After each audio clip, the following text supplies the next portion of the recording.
the iconic 1 hour and 15-minute magnum opus that is Aster's Ballads will actually turn 12 years old this spring. And the winter chill of the westerlies makes now as good a time as any to revisit and reflect upon an Aster Aweke classic that's sure to warm the wind-beaten bones of those of us in the colder hemisphere. Or at the very least, that's how I opened up this Substack entry about Aster's Ballads, which is my latest post. So go check it out. This video is literally me just reading that out loud because I wanted to share this with you guys because I have been having this album on rotation for a while now. So averaging about 6 minutes each song, and the track list is its own standalone story with a melancholic exposition, rising action, climax, denouement, and conclusion. Discreet yet one, they all come together to tell a grander story of love's loss, love scorned, and love unrequited. This is to say nothing of Aster's voice itself, arguably one of the best vocalists Ethiopia has produced to date. Only her voice can encapsulate the madness that is falling in love, even if you've yet to experience this singular madness. Her third track, Kabutane Doping, makes you feel as if you're in the midst of the throes of desire, as if you've begotten Eros himself and know the ins and outs of his tumult. Track 5, perhaps my favorite of the bunch, though it seems sacrilegious to declare a favorite, mourns for a young, wild love, lost to the ravages of time and the forking nature of life's journeys. Now, when I wrote this, I was wondering if that even makes sense when you just kind of read it, but what I was trying to say with the forking nature of life's journeys is just the way that life happens to, or life tends to, make everyone go in separate ways, whether it's in our control or not. So forking is supposed to be like a visualizer to like show, okay, going separate ways, because it's kind of like a fork in the road, right? Like you go that way, the other person goes this way. So the forking nature of life's journeys. Aster likens young love to a tree that grows and looks feral in an untamed forest. And this is the song, Yekosin Baharzaf. But she says it's rather protective, right? Providing shade from the unforgiving equatorial sun. In Yenik Onjo, my other favorite, she laments once more over the one she loves. She reminds me a little bit of Erykah Badu here in the way she almost kind of deifies the object of her heart's desire. You can't tell if she's talking about her Lord and Savior or the man she's in love with. And Yenik Onjo kind of gives at least the same vibe for me. And Yenik Onjo is a rather common term of endearment in Amharic that can express both a platonic or romantic feeling, depending on the context. But simply it means my beautiful one.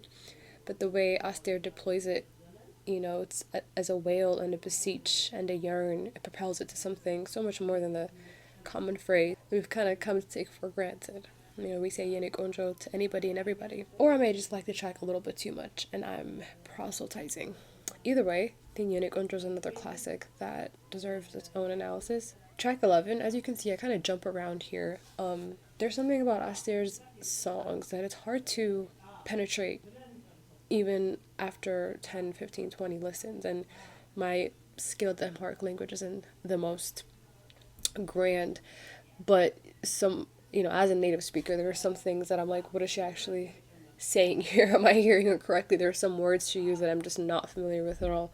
So this isn't a deep dive on her album. I don't think I would be capable of analyzing her stuff like that. It's more of a general reflection of the songs that I like within this particular album, which honestly is pretty much all the songs, but yeah, it's more of a what kind of feelings do these songs and then the album evoke as I listen through it. So going back to jumping around in the tracks, the album, track 11, the one before last, which I think should have been the last song in this album, right? Now there's a sense of finality to Hori Terapesha, right? This is track 11. Now I'm not sure if it's the trumpets into the top or the melancholy piano solo mid-song, but it seems like an iconic song, perfectly crafted to mark the end of an already iconic album. I feel the curtain sort of draw to a close as Aster sings about the anguish of a past love and granted a sense of a not-so-happy ending to a love story doomed to fail. But it's an ending nonetheless, and you can kind of see this as a trend in this album and maybe throughout the rest of Aster's career, is that there's way more songs about heartbreak and missing the chance with someone that you could have has something great with, or wrong time, wrong place, or miscommunication and stuff like that. There's a lot of star-crossedness to it as well. It's more anguish than, or tragedy than comedy is what I would say when it comes to Aster songs. But you know, the reality is not all love stories are meant to end gloriously. So as cruel as that reality may seem, I think there's a sense of reality, realness to Aster's album as well. But ending it with Ishururu, right, a way too happy song that, by following Hori Terapesha, gives one emotional whiplash, at least for me. That the last 3 tracks did not prepare you for is probably my biggest and only critique of this album. I think Ishururu belongs somewhere closer to the middle of the album, maybe after like track 8, Gerardo, where we have a higher tempo interlude. I feel like closing it off with Hori Terapesha would have been a nice sort of parenthetical or bracketed sort of end to an album, right? You begin with Minnow and then end with Hori Terapesha. That just sounds like sonically makes the most sense to me. Alas, that's not what happens. But I do think maybe having Ashururu be the closer could very well be, you know, an editorial choice, so as not to leave listeners in the depths of sorrow. But at the same time, sometimes that should be where we should be, you know, if only for a moment. I'm a firm believer in the only way out is through, even if I hardly practice it myself. But I don't know, I just don't think Ashururu should have been the closer. But I did listen to this album multiple times as I was sort of working on this little piece, and as I did my second run through, I can kind of hear Ishururu's utility as an outro. I can. Like I mentioned, Hori Terapesha might signal the drawing of the curtains, but Ishururu, I think, lets the audience know that it's kind of time to leave. You know, gather your bags, gather your quotes, gather your coats. You know, you don't have to go home, but you can't stay here type vibe. That's what Ishururu gives after being as sad as you have been. So despite whatever whimsical thoughts I have for this album, though, its timelessness and grandeur have been etched into the history of Ethiopian music by the singular voice of Aster and the production genius behind her by Abegas Shiota. So I would say definitely give that a listen. It turns 12 next year, like I said, and there's something timeless about it. I feel like you can listen to it again and again and again and again and again and again and again. And it doesn't sound dated. It doesn't sound like, oh, like this is clearly 90s Ethiopian music, or this is, I don't know. It just transcends, I think,